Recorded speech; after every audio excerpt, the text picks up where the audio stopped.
Welcome to Campaign 2024 in Mansfield. I'm Steve Cosio, and to my left, that would be your right, is my co-host, Karen Marcucci.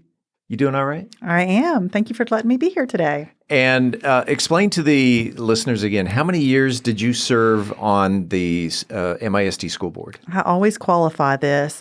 They say I served 9 years, but I'm telling you it felt like 900 during COVID. Well, thank you for that. 9 years, by the way, is 3 terms. And thank you for your service to the community. I enjoyed every minute of it, just knowing that people had trust in me. It was really an honor and a privilege to have that opportunity. So today we are talking, again, MISD School Board, and in this case, Place 1. And in the studio today is Dr. Matt Herzberg. Welcome to About Mansfield. Hi, Steve. Hi, Karen. Good to see both of you. We're just going to jump right into it. Okay. Let's give a little introduction as to who you are and why you're running for school board. Okay. Who I am really a lifelong educator. I served for 14 years in Mansfield ISD. I was a teacher, a band director at Mary Lillard Intermediate for 4 years. Had the opportunity to move into administration and went to T.A. Howard Middle School for 4 years as an assistant principal. Loved that community. It was a great opportunity to learn about collaboration, how to lead. It really helped me strengthen the leadership and the leader that I feel that I am today. That position gave way to becoming a principal. Went back to Mary Lillard and was there for 5 years. During that time, the 2017 bond was passed and the construction of some new schools. I interviewed and was selected to be the first principal at Charlene McKenzie Middle School. And there in our first year, we created an A-rated campus. So some really great things there. I'm a current parent. My kids are in 5th and 2nd grade at Martinez and Annette Perry Elementary. So, I have a long time of still having kids in the district. And that's one of the reasons that I'm running is because I feel that board members with kids in the district just have a different perspective of what's going on in the district. They're seeing it in real time with their real kids, and that would help me to make the best decisions for all kids in the district. I also feel like my experience as an educator and administrator allows me to be an educator educating about education. And that's, kind of one of those things that I think sets me apart. I understand policy. My doctorate is in educational leadership and policy studies, and I understand how we can come together as a community to help at the state level with favorable legislation for our public schools. I'm passionate about our public schools, and that's one of the reasons I'm running too. Even though I'm not a current practicing educator, I have been volunteering on site-based committees and been in the schools volunteering, and this was the next natural step to continue serving the students of Mansfield. I have to admit that I just found out about 5 minutes ago that you're Dr. Matt Herzberg. And you got to put that out a little more in social media, especially if it's education related. Right. So Dr. Matt Herzberg. And Karen, it's your turn. Well, to build on that, that's really interesting what you were talking about with the leadership portion of that and familiarity with policy, because as you know, board members, that's one of the big tasks, right, is to help establish good policy. Do you see any policies in Mansfield ISD that you might want to address if you are elected, or some opportunities for improvement there, or some things that we could do better? I won't say that there are specific policies that I can rattle off that I would like to change or modify right now, but I would want to analyze the policy, especially as it relates to the educators that are in the district, and making sure that policy is supporting them as professionals. I feel like there have been some policies recently that have taken some professionalism, that have not taken professionalism away, but that have decreased the decision-making power of educators and what they're able to do. And I think that also goes into the recruitment and retention of great teachers as policy that supports them. And that's something that I would want to examine and potentially change. Matt, what do you consider MISD's strengths, and then on the other side, MISD's weaknesses? I think that on the strength side, there are so many strengths in MISD, and I lived through so many of them as an educator. I came on to Mansfield ISD about the same time that Dr. V did, and one of the great things that happened during his tenure was the creation of the district curriculum. That it was, we really didn't have a curriculum at the time. We had the TEKS that we followed, but there wasn't great scope and sequence. And we came together, teachers, administrators, and wrote a curriculum that was really, really good. It was state of the art. It was not purchased. And I think that really is one of the strengths.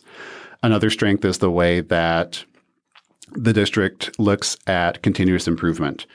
The process of the scorecard and the cadence of accountability are great strengths of the district and things that other districts have tried to emulate. The other side, some opportunities for improvement. I think one of them, especially since COVID, there has been a lot of teacher turnover and a lot of administrator turnover. And I saw some of it firsthand, just the way that there was less support than there used to be. There were more things that came out that were scripted, even into the curriculum realm, that started to be more scripted. And like I said before, kind of took away some of the professional decision-making that educators had. So I would use the expertise that I have in leadership and leading campuses that had really great retention rates, and use some of those ideas, trusting staff, being transparent with staff, talking to them, building relationships, knowing who they are as people, and understanding that they have lives outside of the classroom. I think that those things go a far way across the district in helping retain our teachers. So along those lines, there have been some criticisms about the fact that you did leave education. And so some people are wondering, why you would want to come back in this role. But would you like to address any of those concerns or share some of your background or thoughts, that led to that decision that have, led you here today? Yeah, absolutely. It frankly was an opportunity that came my way. It wasn't something that I was looking for at the time to leave education. It being a principal is certainly time consuming, and it's hard. It's a 24/7. You're on thinking about your teachers, thinking about your kids, thinking about your parents. And I took that charge very, very seriously. At the same time, my family was growing up. I'm an equal partner with my wife, who also works full time in the district. She's been in the district for 15 years, and when the opportunity came, it was with a better salary. It was with more upward mobility opportunities, and it was with the opportunity to be home more and to just be that equal partner that I wanted to be. And so it was really, the timing was just perfect that happened near the beginning of a school year. It was 2 weeks after school started that I let the district know that I had this opportunity. And I stayed on for a full month while MISD and Human Resources worked to find an interim principal. So I absolutely wanted to transition in the best way possible. But as you know, positions outside of education don't follow the school year calendar. And so when these opportunities happen, you have to jump on them if they're good for your family. And it was. So what do you do right now? What is your occupation? I am a project manager for a construction company. So kind of the same stuff, huh? Yeah. Just in a different environment. just different things. It's still leading people. It's still managing projects and helping to build something. Right.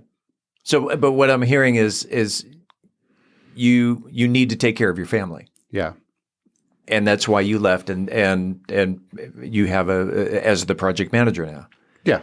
You mentioned, though, during that description, being a principal is time consuming. And so that leads to the question, because being a school board trustee is more than just showing up on a Tuesday night for a meeting. As Preach that. Karen, as Karen knows, the continuing education that goes along with it. I guess the question is, do you have the time to be a school board trustee? I do, and it really is as a result of the position that I'm in now, being able to work a hybrid schedule. That really will allow me to fulfill all of my duties as a school board member, not just on the Tuesday nights, the fourth Tuesday of the month, but the continuing education.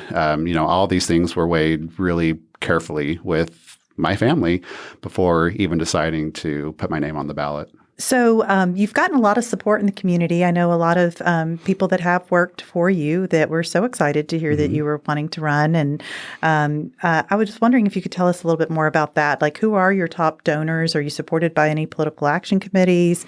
Can you tell us a little bit more about those that are excited to see you here? Yeah. So the first financial report was due today, actually. And so that should be available for anyone that wants to see it. And when you say today, the day that this is being recorded, this is Thursday. This is Thursday, April 4th. Continue. Right. And so you'll see on there, my top donor is actually my mom. That's good when your mother believes in you. And some of the other top donations that you'll see are from out of state, and those are family members. I have family scattered across the country, but there's a lot that happen to be in California, so you'll see some of those. Those are all family members, and then there's just it's really community support. I'm not supported by any PACs. I haven't accepted any money from them, and as far as I know, they haven't. No one in particular has endorsed me as far as the PACs go. Matt, what do you consider to be the most important responsibility of a school board trustee? I think the most important responsibility of a school board trustee is working with the superintendent and her cabinet on the budget.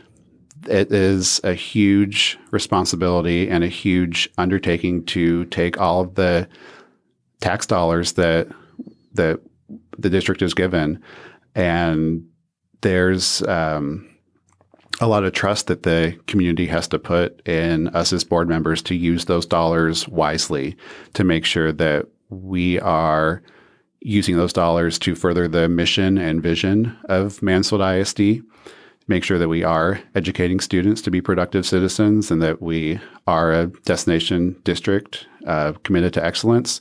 Both of those things, every dollar has to be linked to that. We have to make sure that using the finite resources that teachers are paid, paraprofessionals are paid, that they get raises and can continue to work in the jobs that they love. So how do you feel about the current bond that's going to be on the ballot with your election? Sure.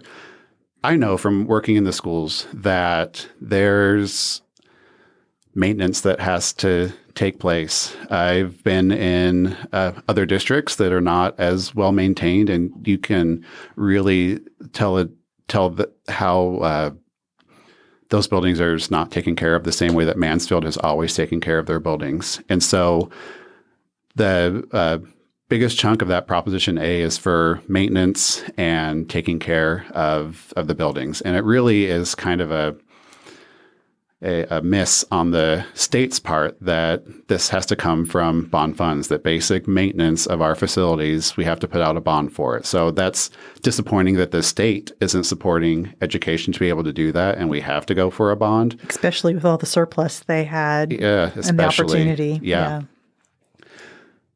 But because how much of it is for maintenance and end of life cycle mechanical things, I do support the bond because of how it's going to help every school and make sure that the schools continue to be safe and effective for learning. I am grateful that the bond is split into 5 different propositions. I think that aids in transparency to the voter of what exactly we're doing and gives the voter the opportunity to really look and decide which ones, if they're not in support of all of them, which ones they are in support of. And so we can still get a lot of things done, even if not all of them pass. So we talked a little bit about advocacy. This discussion about funding got me thinking about vouchers. And one of the important things that school board members do is they advocate not only for their school district, but for public education as a whole. Right. And so can you share some experience that you've had advocating, or some ideas that you might have, or how you think you could lean into those responsibilities if you were to become a board member? Sure. One of the things of the educator educating about education is that I can look at the legislation, I can look at the laws that the state has put in place, and I can look down the line and see how that's going to affect our schools. And, you mentioned vouchers. Vouchers are going to be detrimental to public schools. And I really am a champion of public schools, and part of the educating is being able to, for lack of a better word, translate what the state might be saying, like what this legislation says, and how, and translate that into terms that every community member can understand, and that help activate the community as a whole. Some of that work I did as a principal, making sure that my parents understood board policy, new board policies, how those affected their kids, and how to let me know how that impacted their kids. And I used that to go back to those above me, my bosses, to make sure that they understood how these things were impacting the kids. So I am someone that invites that kind of, how does this affect you, so that I can make sure that everybody understands how this affects every student in the different corners of the district. You've worked in the classroom, you've worked in the office as a principal. Just want to get your thoughts on the STAR test. I know it's a statewide thing, but should we keep it the way it is? I've got some thoughts on the STAR test, but is it time to get rid of it? Is it time to tweak it, or just leave it the way it is? I think that the STAR test is flawed. I understand the purpose behind it, an assessment to show if students are learning the state standards. We have the TEKS, we teach the TEKS, and at the end of the year, well, take an assessment and tell us if you've learned the TEKS. But when you look at the TEKS, there are so many that you can't test on pencil and paper. I would really like to see assessments at the state level that allow for different ways to show what you know. It's the comic comes to mind where there's a tree and we're asking a goldfish to climb the tree, right? Yes. Okay. And so a goldfish can do a lot of things. The goldfish can swim in water, can breathe underwater, where I can't. I can't breathe underwater. I can climb a tree. But being able to show allowing students to show what they know differently than what's currently on the STAR test, I think is really, really needed. And that really is one of my priorities, whether STAR goes away or changes or not, is to allow outcomes to be shown that aren't just the test, because I think kids are way more than that test. And the way that it's tied to so much of a school's accountability and a district's accountability is really disheartening when you look at the district and how great the kids and families are. And this one day defines so much of the amount of pressure that it puts on the kids, where the teacher the day before, now go home and get a good night's sleep and have a big breakfast because this is really important. And you the student goes into the school the next day just terrified because, oh my gosh, I didn't get to sleep till like 3 a.m. because I was thinking about this, how important the STAR test was. Yeah, and literally 2 days before the STAR test, they could rattle off everything. If they're just having a conversation with their teacher, they could do it all and explain it all and probably do it on pencil and paper, but that pressure. I will say as a parent, I've had a unique opportunity with my youngest daughter who's attended Jerry Knight STEM Academy, and she's at Frontier now, and they put together a portfolio every year, and they, every semester, and they put artifacts in there that they're proud of. And it is so neat to be able to look at her portfolio and see the growth that she's experienced from 7th to 11th grade. And I would love that opportunity for all parents. It really changes the way you see your children, because they're proud of the work that they put in there, and they get a chance to explain that to you. And it really does change the dynamic, but it also allows you to see more of the whole child. Yeah, absolutely it does. And we did some of that, when we were starting up the McKinsey STEM Academy, that same idea of portfolios and the student-led conferences, which I'm sure that you've been a part of too. Those are so fun. You know what? We should make that a podcast episode. We should try to get someone from the district in here to talk to you about some of these new techniques that they're using. Almost like a personal time capsule. Well, I will tell you that my daughter's been told that next year when she's a senior that she should submit her website where her portfolio is kept as one of the artifacts to show the colleges so that they can see her growth since 7th grade and see how her interests have changed and, see how she's developed. So it's a great idea. Yeah. You're next. Oh, okay.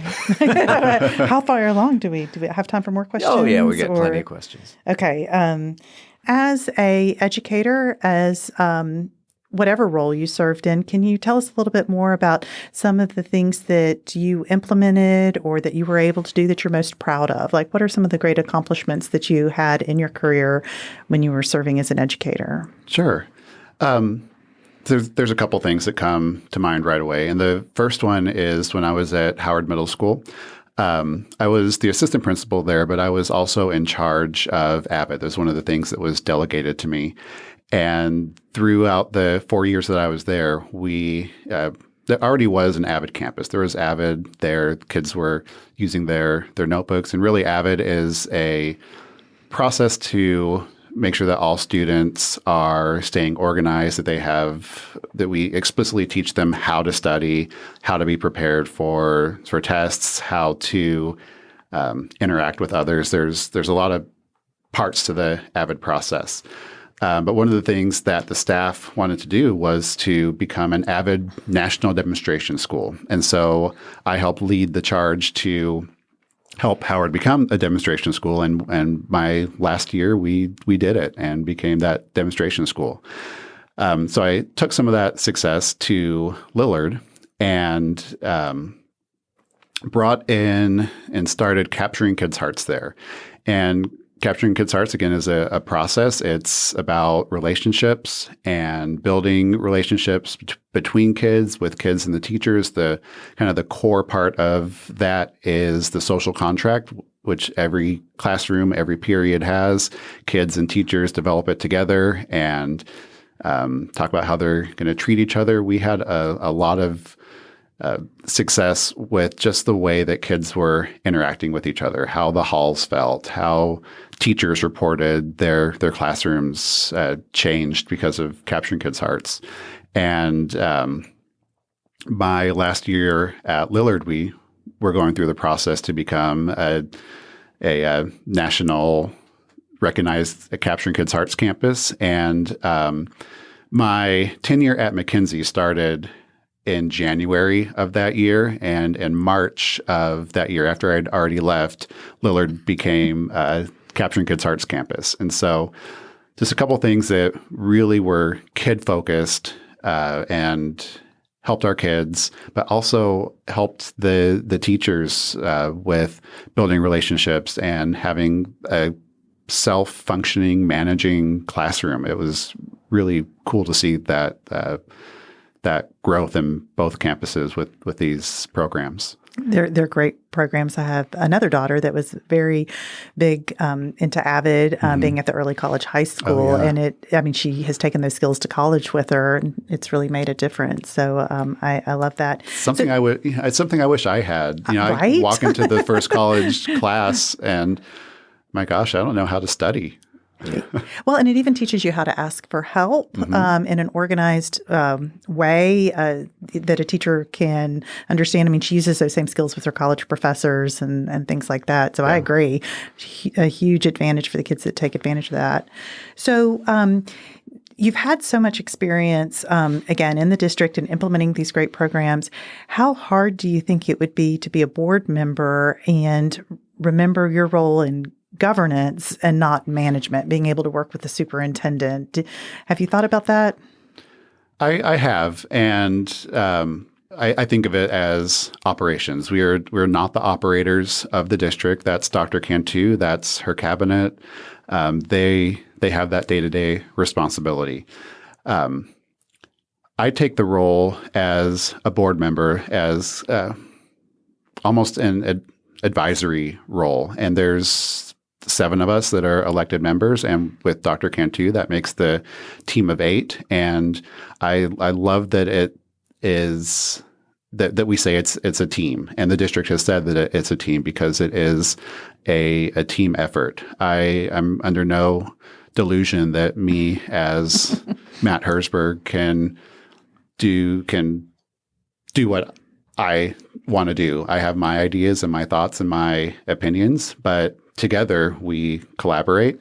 I always invite dissenting opinion because I think that when we're able to talk about each other's opinions and the direction we think we can go, there's always a better outcome at the end when it's a team talking. And I always called it the red team. I want the red team to tell me why everything I'm saying is a bad idea. And then when they do that, we are able to, okay, well then let's change this. Let's change this. And then when we get to open forum, it's, we're all kind of on the same page, and Dr. Cantu can implement that within the bounds of her role as operating the entire district. Does a team work better with differing opinions, or if everyone on the same team has the same opinion? I think differing opinions. And that's how I tried to hire, assistant principals and counselors that had different strengths than I did, because I needed their expertise. I was a band director, and so I have not been in the math classroom. I have not been in the language arts classroom. I've studied those curriculums. I could tell you a whole lot about them, but I haven't had that experience. And music is math, though, isn't it? Yeah, absolutely, it is. Yeah, and it's sometimes language they're arts, not it's all taught the same way, though. That's right. It's true. It's true. So I wanted to make sure that I had people that had differing experiences to be able to tell me, no, you shouldn't do that. Hopefully I want to give you an opportunity to brag, because you mentioned being a band director, and I'm a band dad, and I'm I guess I'm a former band dad. And my son, when he talks about going through his musical curriculum in MISD, he not only gives credit to his high school band director, but it literally will go all the way back to Marior Intermediate, and that he has a great respect for all of the teachers that taught him music, which is now his profession. Right. Again, giving you a chance to brag. Any of your students that you taught at intermediate level, did any of them go on either to be music educators, music professionals, or all-state musicians? Yes to all of those. Yes to all of those. Yeah, Dun, dun, dun, dun. right. I have had kids that I've taught privately and as their intermediate band director that have gone on to Allstate. Actually, quite a few have been on Allstate. There's a handful that are now music educators, and there's one that actually won a job with a major symphony. Nice. Yeah. Okay. Congratulations. Thank you. Because it also, it all starts with the importance of that intermediate, that very first teacher, that first person that introduces music to them. If my son had had a negative impact from that very first year of music, he'd be teaching math or science, which was his other love. But he fell in love with music, and the rest is history. If there's a bad habit that gets taught and when you're a beginner, then it's going to stay with you and hinder you forever. With the final question. So, what is your favorite school lunch? Okay, there's a lot, so I'm hesitating because no, that's the right answer. That's the right answer. I've been trying to tell Steve how good our school lunches are in Mansfield ISD. They really are good. I mean, I'm going to go ahead and give a plug to Rita Denton and her team because they've created some of the best tasting school lunches that I've ever had. And breakfasts. Oh yeah, the breakfast too. I'm partial to the chicken sandwich, and here's why. So back when I started, it was the round thing that didn't look like chicken, right? But Rita's team changed it. It looks like a Chick-fil-A chicken sandwich, and you put a little barbecue sauce on there, and they always provide lettuce and pickles and condiments. It's really high quality.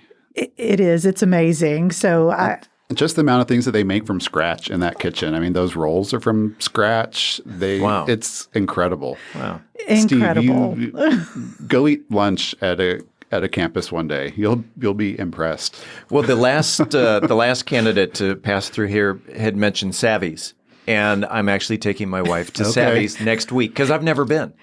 And I made sure I sent the schedule to him. Yes. Yeah. So I've showed up and it's been closed more than a couple times because I didn't check the website first. And the kids are getting so good, they're having to prepare for competitions and stuff. So that's impacting the time that they're open as well. One of the teachers I taught with, her son is in the culinary program. So I kind of watch on Facebook as they're making pasta from scratch right now. It's phenomenal. I've never done that. Oh, wow. Dr. Matt Herzberg, I'm just going to give you a chance to give a final statement and also how people can find out about you if you've got social media, a website, a TikTok, whatever. Again, final statement, if you want to give any shout outs, and then conclude it with how they can find more information. Sure. Well, if it's okay with you, I'm going to start with how they can find more information because I always forget that at the end. So I'm on Facebook. It's facebook.com/Matt4, FORMISD. My website is www.matt4, again spelled out, FORMISD.com. I am on Twitter. It's at Matt_4_MISD. You might be sensing a theme here. Those are the main platforms. And just to close, I mean, Steve and Karen, I really appreciate that you're doing this. This was a lot of fun talking to you, talking about the things that I'm passionate about and really why that has made me want to run for school board. Like I said, I've always been in education, and even when I stepped out for a different career opportunity, as soon as there was an opening on a site board committee, I joined that site-based, I think I said board, site-based committee. I've been invited to Engineer Week as a presenter and have judged GT independent study projects because I crave the school experience. It's unique, And anybody that's worked in a school would tell you how unique it is. And so this, as soon as there was an opportunity to run for school board, it's something that I wanted to do because I have that heart for service. I'm thankful that we still have people that want to run for the school board. So appreciate you stepping up to the plate, being willing to serve. Absolutely. Matt, appreciate you being on About Mansfield. Yeah, thank you. Thank you for the invite.